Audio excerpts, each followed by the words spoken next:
So last time, we ended up with the 22nd World Martial Arts Tournament getting ready to begin. So up to that point, things have changed quite a bit. Goku beating Jackie Chun and falling under the influence of people like Mercenary and Master Shen. As he starts down his dark path, Master Roshi and the members of the Turtle School try to help Goku go back to a path of righteousness. Also, I figured I would add this part before I begin. In the actual show, the tournament starts with 8 finalists, but to potentially make a more interesting story, I set up the tournament to have 16 fighters, and the matches to be slightly different than what they were in the show. So, while the preliminary matches might not be against the exact same people, for example, Goku won't go against King Chappa in the preliminaries, the results of the preliminaries are almost the same. The 8 people that make it to the finals in the actual series: Tien Shinhan, Shatsu, Jackie Chun, Goku, Krillin, Yamcha, Manwolf, and Pomput. As for the other 8, I looked at the list of people in the preliminaries, and only 3 of those fighters were given names: King Chappa, Nam, and Antoine the Great. For the other 4 that will go to the finalists, I just chose the monsters that Toriyama designed for Dragon Quest, which were actually in the preliminaries in the manga. Anyway, those 4 are the Saber Tiger, the Shaman, the Cyclops, and the Archdemon. Lastly, for the 5th finalist, it's one I forgot to mention in the script of the last part, so I mentioned her in a little text note on screen. At the time Goku joined the Crane School, Yurine would still have been part of it. So, when Goku joined, with Tien resenting him, and by proxy Shatsu resenting him as well, she was the only other member of the Crane School he could interact with. When he wasn't training with Mercenary or Master Shen, he would have been training with her. Over the 3 years, they would have developed a bond like the one between Goku and Krillin, where they have a friendly rivalry, though it's possible that as the two grow up and get closer, they might feel a little more for each other than just friendship. Think of it like they have a little bit of a childhood crush. Power-wise, since her power levels are 60 and 180, halfway between the two would make her power level 120. After the preliminary fight too, Tien still has Shatsu rig it for him. This time around, however, the fights aren't exactly set up the way they were. Tien sets it up so Goku will still have to face against his friends to see if he can follow through on the teachings of the Crane School. If he can't, then that would serve Tien's purpose of showing to Master Shen that Goku isn't fit to be the star student at their school. Though if he does follow through with their teachings, Tien is still confident he can prove Goku isn't fit to be considered the best in the Crane School, since he thinks he would be able to beat him if they end up having a match against each other. The way I set up the match, to make the story more interesting, was so that Goku would eventually face everyone from the Turtle School, so Yamcha, Krillin, and Master Roshi / Jackie Chun, before going to the finals. Tien will still go against some of the major fighters in the tournament. I made sure he didn't go against the minor ones like the monsters I mentioned earlier. From there, I just used a random number generator to decide who to place the minor fighters against, so it was semi-randomly decided. So, the matches for the Octo-Finals are as finals. Match 1 is Pomput vs Tien Shinhan, Match 2 is Nam vs the Cyclops, Match 3 is Antoine the Great vs Yurine, Match 4 is King Chappa vs the Saber Tiger, Match 5 is the Shaman vs Jackie Chun, Match 6 is the Archdemon vs Manwolf, Match 7 is Shatsu vs Krillin, and Match 8 is Yamcha vs Goku. The first match of the Octofinals for the 22nd World Martial Arts Tournament is between Pomput and Tien Shinhan. Despite the slight differences in Tien's motives, it wouldn't really change how he fights or view the fighters. Pomput would still do his overly flashy entrance, which would still cause Tien to dismiss him as overly cocky.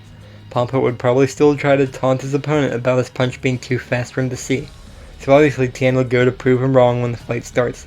Anyway, Pomput still puts on his little show of his punches, but here's where things change. Once Pomput goes to attack Tien, instead of just grabbing his arm and elbowing him like Goku did, Tien would still grab his arm. However, he would still show his brutal tactics like he did against Yamcha and break his arm right after he grabs it. This would most likely end up with him being unable to fight and taken to the hospital, much like Yamcha was. Seeing these tactics too. From there, the second match is between Nam and the Cyclops, but the Cyclops is a very minor fighter and doesn't really have a chance to win, so there isn't really a reason to get detailed with this fight, but Nam is a winner. The third match is between Antoine the Great and Yurine. The winner of the match would be Yurine, since her power would be far above Antoine the Great. In the fight, he most likely used techniques like the ones he used against Krillin, such as squeezing and crushing his opponent between his hands. Though, with Yurine having a slightly higher power level than Krillin, she would be able to get out of this a little easier than he did. Then, she would easily defeat Antoine the Great afterwards. The fourth match puts King Choppa against a minor fighter, which is the Saber Tiger. He'd most likely defeat him using the technique he is famous for, the 8-handed technique. The fifth match is another minor one as well, with the Shaman going against Jackie Chun, which they would obviously stand no chance against him. Finally, the last minor match, which is the sixth match of this round, is between the Archdemon and Man-Wolf. Again, since we haven't seen any of the things the Archdemon can do, it's likely Man-Wolf would win against him. The seventh match of the Octo Finals is between Shatsu and Krillin. The match between the two goes the exact same as it did in the manga, with Shatsu still getting hits in since he can fly. Once Shatsu starts using the Dodon Ray, Krillin still resorts to trying to use the Kamehameha, which almost knocks Shatsu out of the ring. However, he still ends up paralyzing Krillin with his telekinesis. Afterwards, Krillin still manages to distract Shatsu by asking him math problems, then knocks him out of the ring. This brings us to the eighth and final match of the Octo Finals, which is between Yamcha and Goku. At this point in time, Goku isn't completely evil and still considers the Z-Fighters his friends, so Goku would just see this as a friendly match at first. However, during the match, Yamcha would be trying to think of a way to help Goku turn back to the right path. So, he would try talking to him during the fight and try to convince him to leave the Crane School. With Goku being as self-righteous as he is at this point, and with him thinking he's always right, Yamcha trying to get him to change would most likely anger the arrogant boy. Him starting to get angry would most likely lead to him starting to use the brutal tactics he was taught. During the fight, Yamcha would most likely try and use the Wolf Fang Fist, then when that doesn't work, he'd still attempt the Kamehameha as a last resort, but Goku would just counter it with his own. This is where Goku would start beating Yamcha with the techniques he was taught. He wouldn't injure him too bad, nothing like breaking Yamcha's leg like Tien did. He'd most likely hurt him like how Tien injured Nam in the anime, with him being knocked out from his injuries, potentially having to be seen by the paramedic / go to the hospital. He'd probably start to question himself about hurting his friends. The Mercenary Tao and Master Shen would tell him that his actions were justified. They'd probably try to play off of Goku thinking he is the best fighter by telling him that his friends just want Goku to change so they can take the title of being champion from him. After these matches, that brings us to the quarterfinals, where the matches of this round are as follows. Match 9 is between Tien Shinhan and Nam, Match 10 is between Yurien and King Chappa, Match 11 is between Jackie Chun and Man-Wolf, and Match 12 is between Krillin and Goku. The ninth match of the tournament is between Tien Shinhan and Nam, which, while this fight didn't happen in the manga, it did happen in the anime, though it was mostly shown off screen. The major difference this time would be, since Tien was implied to hold back a little on injuring Nam at the time just to show Goku and then his tactics, he probably wouldn't do that this time around. He already started injuring fighters like Pomput far worse than he injured Nam in the anime, so this time around he would injure Nam even more. Nam in this fight seemed to try to kick a lot, so he would most likely be the one to end up with a broken leg this time around. So, basically how Tien injured Yamcha in the actual timeline, he does that to Nam instead, which sends him to the hospital as well. Next for the 10th match, Yurien goes against King Chappa, but this fight could go on for a little while. There isn't a given power level for King Chappa, but most people I had seen online agreed it's around 100 at most, which would put him beneath Yurien.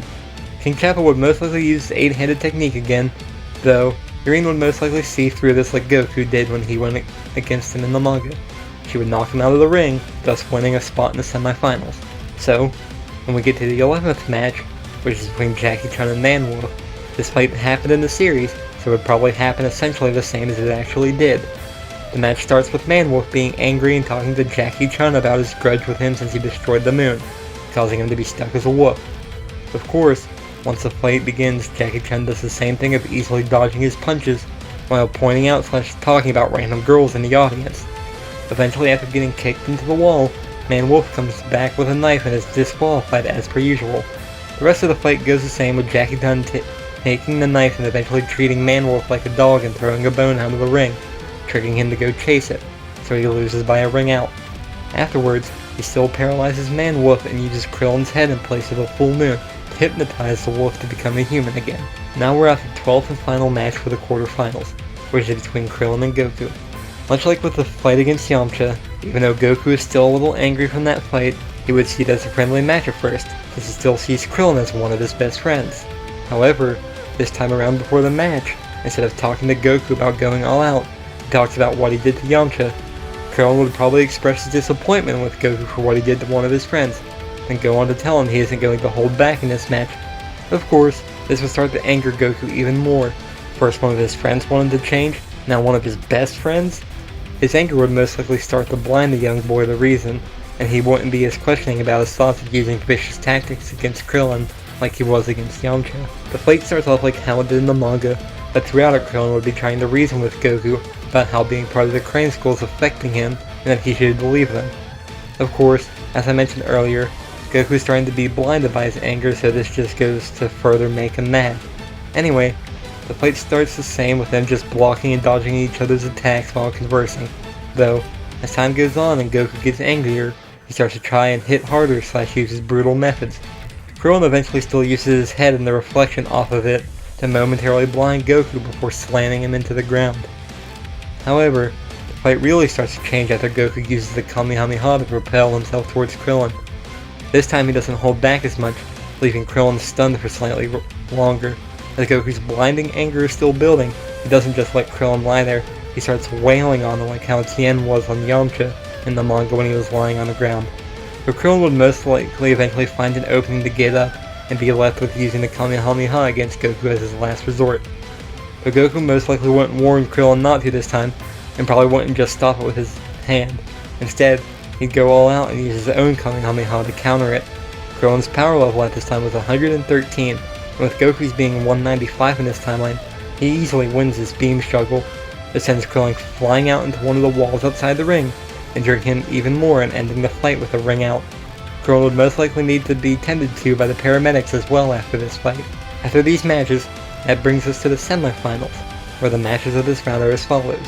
Match 13 is between Tien Shinhan and Yurine, and match 14 is between Jackie Chun and Goku. The 13th match between Tien and Yurine would be different than the other fights we have seen Tien in, but besides Goku, Tien seems to have a friendly relationship with the other members of the Crane School, so this would be a friendly match. What this means is that Tien wouldn't resort to his brutal tactics of breaking a bone of hers or something like that. However, there's a big gap between their power, so Yurine doesn't last long against him, and is eventually knocked out of the ring. Thus Tien gains a spot in the finals after a series of easy matches for him. As for the 14th match, it would probably go like how the fight between Jackie Chun and Tien did in the manga. Goku going into this fight would be confident that he could win easily, as he beat him once before in the last tournament, Tao, and the Crane Hermit would most likely answer honestly that it was to get stronger, though once Jackie Chun starts talking about Master Shen not being a good person to follow, Goku would most likely get angry about him bad-talking his master, so just building upon his anger from the previous matches. From there, Goku would start fighting seriously. Once Jackie Chun is eventually knocked down but gets back up before the countdown finishes, he'd try again to tell Goku to cut ties with Master Shen. He'd say to come back to the just path, that things can be more fun and rewarding when you laugh and take things easy. Or would he rather live like Master Shen by being despised by others?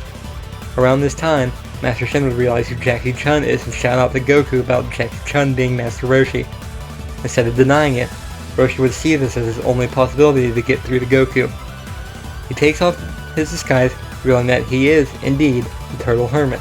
This all started going wrong when Goku won the last tournament and got the idea that it isn't fine to lose sometimes.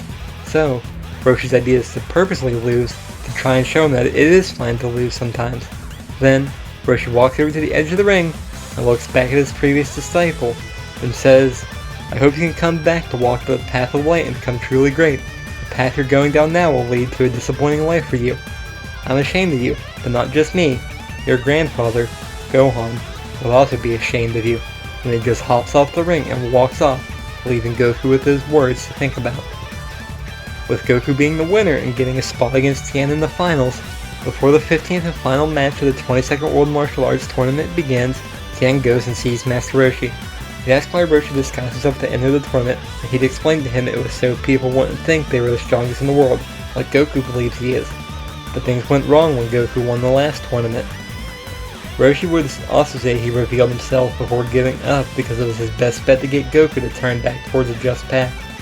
He'd also point out Tien must not be purely evil, or he wouldn't have come to talk to Roshi about this, but then goes on to wish him luck in the finals and heads back towards the audience. As for Goku at this point, much like Tien, he probably would have realized that Master Roshi was holding back, so he would be fuming. Not only did his previous master give up in a fight, but he would also think Roshi didn't think it was worth using his full power. He'd also probably be thinking about the comment that Master Roshi made about Grandpa Gohan, and justified to himself by saying Roshi wouldn't know how his grandfather would feel about this. So, instead of it having Roshi's desired effect, it basically made the boy angrier and further cemented him from going back towards a just path. Anyway, the final match between Tien and Goku starts basically the same, with them trading blows.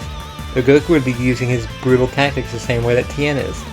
Though with Goku being a little stronger in this timeline, he would be holding out against Tien's attacks a little better, while also injuring Tien a little more.